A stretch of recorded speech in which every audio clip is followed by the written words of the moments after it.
if you're like me, your timelines, plural, today have just been completely clogged with reactions to a New York billionaire speaking to the public and everybody wondering, what's he saying? From Switzerland all the way to Buffalo, New York, basically. Let's stay in the sports lane for a moment. As your attorney, I advise that. Okay. As your comedy consultant, I got you. I know. You're rolling with it. I'm fine. I have no I opinion. think I made my point. Terry Pegula, the owner of the Buffalo Bills, very, very rich man, and his new president of football operations and general manager, Brandon Beane, met with the media today, just a couple days after surprising many by bouncing their highly successful, after 9 years, head coach in Sean McDermott. And in the same way that Steve Bisciotti held a press conference and you're like, I didn't know Steve had pretty much had enough of John Harbaugh, as much as he was not letting on prior to letting John Harbaugh go. But boy, John was pretty much toast there, even though Bisciotti was very emotional about parting ways with him. And, you know, him basically saying, hey, if the kick had gone through the uprights, would he have been the head coach there still for one more week, says Bisciotti. And in this way, like, hey, if you had beaten the Denver Broncos, would you still be the head coach there, Sean McDermott? And the answer obviously is yes, he'd be ready for an AFC championship game, but you're still even wondering if that would have been enough based on Terry Pegula's demeanor and clearly still reeling from the loss in Denver and wondering if there would have been a loss in New England similar to the one in Denver, if that would have been it for McDermott as well, because it wasn't taking the Bills to the Super Bowl. Now, Pegula opened the press conference by mentioning McDermott's 9 years of meritorious service. Didn't use the word admiral this time, but listen, he did say that this team has been left in a better spot due to McDermott, and then said this. My decision to bring in a new coach was based on the results of our game in Denver. I want to take you in the locker room after that game. I looked around. First thing I noticed was our quarterback with his head down, crying. I looked at all the other players. I looked at their faces and our coaches. I walked over to Josh. He didn't even acknowledge I was there. First thing I said to him, I said, "That was a catch." We all know what I'm talking about. He didn't acknowledge me. He just sat there sobbing. He was listless. He had given everything he had to try to win that game. And looking around, so did all the other players on the team. I saw the pain in Josh's face at his presser, and I felt his pain. I know we can do better, and I know we will get better. Now, obviously, emotions still running hot with the simultaneous catch that really was an interception, as it was ruled on the field, that he still feels it's a catch. And I don't think anybody in Buffalo, New York is ever going to be told or believed differently about going to the ground. Does it matter that Joe Burrow has come out and posted like that's as an obvious a call that they got right as possible? Like no one wants to hear from anybody right now. And that, you know, for Terry to be that raw emotionally is, you know, I always appreciate that. But you also need to get a little bit more here, because if he said the first things to Josh Allen was that was a catch, and Allen might be so inconsolable that he's not even recognizing the presence of the man who signs the checks because he's so in his own head about his role in the loss. How does any of that have to do with Sean McDermott? Yeah. Nothing. It's not McDermott's fault. He's the one who actually fought for Buffalo, stood up for Buffalo, right? Yep. This is all stuff that's out of McDermott's control. So it's clear it's more than just this, it's everything else. I did not fire a coach based on a bad officiating decision. If I can take you into that locker room, I felt like we hit the proverbial playoff wall year after year.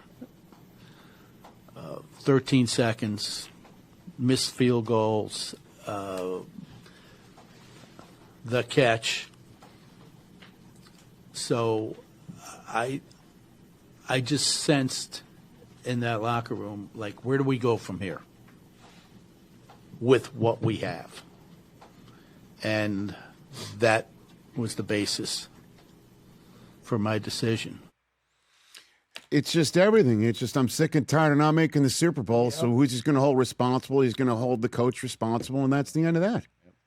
That's what and so that then leads to the question about why are you elevating the general manager who has to have some role in this, in the general sense of putting it all on Josh Allen, and he's got to wear the Superman cape in order to get the Bills as far as they get before the football gods seem to have a desire to keep kicking the Bills and their mafioso fans in the nards.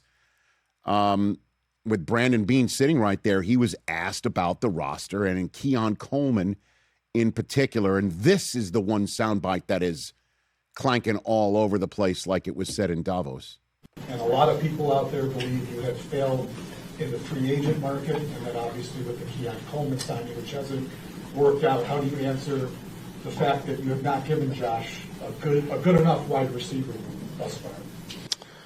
Yeah, I mean, can I interrupt? I'll address the Keon situation. The coaching staff pushed to draft Keon. I'm not saying Brandon wouldn't have drafted him, but he wasn't his next choice. That was Brandon being a team player and taking advice of his coaching staff, who felt strongly about the player. And, he's taken, for some reason, heat over it and not saying a word about it. But I'm here to tell you the true story. Now, wow is appropriate. I understand what Terry Pegula was doing, is to jump in and defend the resume and decision-making of a guy who he trusts and really clearly loves in Brandon Beane. I understand he's like trying to own this on Brandon's behalf. Like, I'm sick and tired of hearing how Brandon's not doing the right thing, not giving Josh enough, not this, that, the other thing. It's a collaborative thing. The coaches have something to do with it as well. I understand what he's doing, but now that all that's done is denigrate a current player, denigrate a coach as he's going out the door, which you're trying not to do, and then now opening up to, hey, Brandon, how many of those picks are yours? Hey, how many are McDermott? And by the way, if Keon Coleman starts balling out next year, you can say the new coach was part of the reason to unlock him, but good thing McDermott stood his ground in that draft room and pounded the table for him. Like, it just opens so much up to questioning what is going on around there. And if he's trying to cape for Brandon Beane, all the owner should know is, like, you elevating him shows that you've caped for him. You let him handle his own business and answer and keep everything else in-house. You've opened a massive can of worms. And he interrupted again in another moment where Beane was asked if this was a power play. meaning, hey, you have the owner's ear, and McDermott clearly didn't. And so there's a perception maybe in Western New York that Brandon Beane pulled a power play on the coach, and now he's still there. Coach isn't. Pegula hopped in the middle of Beane's answer again. Can I help you about the power play part of that? I'm the kind of guy, if I sense you're on a power play, you're out. I don't like power play people. We have an organization we work together, but any sense at all that he was on a power play, he would have been gone. And because that's not my kind of person. And Joe, that's hurtful to even hear that or say that. I worked 19 seasons starting as an intern in Carolina and worked my way up. I came here and I've never tried to do that. I would love for anyone who's making that accusation to walk in these doors and ask any person, player, coach, trainer, anyone. People can disagree with draft picks that I make or people I sign or I screwed up the wide receivers, whatever it is. Those are harmful things that, I walk in the door and my wife's got tears coming down her face for stuff like that. And I'm going to damn try hard to win a Super Bowl here. I am. But for somebody to question my character like that, it is BS. And I've never done that. I mean, this was a really intense press conference. Man, it's really intense. And then the last one, again, roping Allen into all this, was he part of the firing? Was he consulted? He didn't have any input at all. I didn't talk to Josh about this. I talked to him afterwards, and that conversation will stay private, but he had no input in it. Pegula did say later that Allen will have a say on the new coach, which may be part and parcel of the news you're hearing today that we'll talk about with Mike Florio later on, that Brian Daboll has been requested to interview. It was the guy who was in his ear before the Giants took him with Joe Shane from the system in Western New York saying, come here. And Joe Shane is now in the same spot as Brandon Beane, where he's kept other coaches gone, and everybody in the media is like, really? Fair or not, that's the world that everyone lives in up there in Western New York. And everything I hear here about this, hard feelings, bitter feelings, and tears from quarterbacks to clearly general manager and president of football operations spouses, that they got to get this next coaching hire right. Duh, obviously. But they got to get this one right. Because the previous guy left a mark, 9 years of success, just not enough success, obviously. And then a pissed off owner who's pissed off about the way he's running his business. I don't know. Did anyone? This is probably too soon, but I'll go there anyway, Mike. I'm sorry. Hoskins, our Buffalo Bills mafioso, not liking power plays. Is that the hockey team too? Oh, I honestly, I don't know if there's people up there in Western New York that have just had enough, and needing better. And obviously, Pegula is somebody who wants to bring a cup and a Lombardi to that town, and they got to get this one right, because there's a lot of people there questioning decision making now from above the coaching spot, because the guy who just got bounced, so many people think was a culture guy and has been there and done that and hasn't been sure the results getting over the hump. But the fact that he bears the entire brunt is unfair. And there's a lot of, again, emotions going on there. Getting the coaching right where the fan base is all pulling in the same direction. I think at the end of the day, Bills Mafia will do so because they love their team and there's a new stadium coming. There's going to be a lot of excitement and new excitement if they get this hire right and then get the drafts right.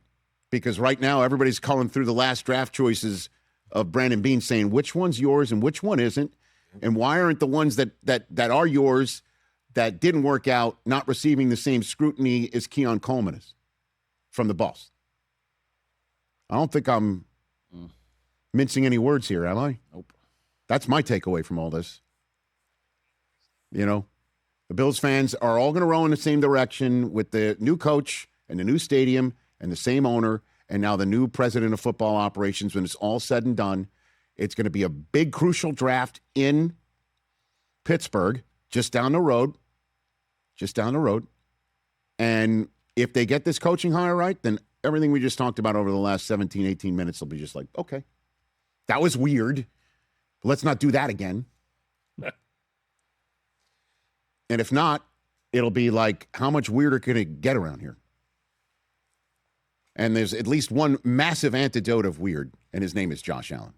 Because that guy's just flat out normal, which is what his reaction was after the game, a normal reaction. Did you pick up the fact that he said that he wasn't acknowledged more than once? But like, no, I think, but again, here's how I would take that again, TJ, because I understand the way you're receiving it. It's like, I'm the owner. You need to acknowledge my presence here. Is that he was in such despair, the guy that is the beacon of hope for the town and the franchise and everything else. He's in such despair that he's not even recognizing what's happening. I've got to do something here. Coach is gone. That's how I'm taking that. But I understand how you might take it. Now, my second question to you is this. I've always heard this from very successful businessmen that you never make decisions based upon emotion. Right there, it seemed to me, and maybe I'm off, that was an emotional decision. It feels like it, and which is why he said, I wasn't doing it off of a bad call. I was doing it off of a missed kick, 13 seconds and over. It's just the results weren't there. But your responses are what I'm seeing quite a bit in my timeline. Yeah. They match a lot of what you just gave voice to. Hey, you made it all the way to the end. Thanks for that. Check us out every single day streaming live on Disney Plus and the ESPN app 12 to 3 Eastern.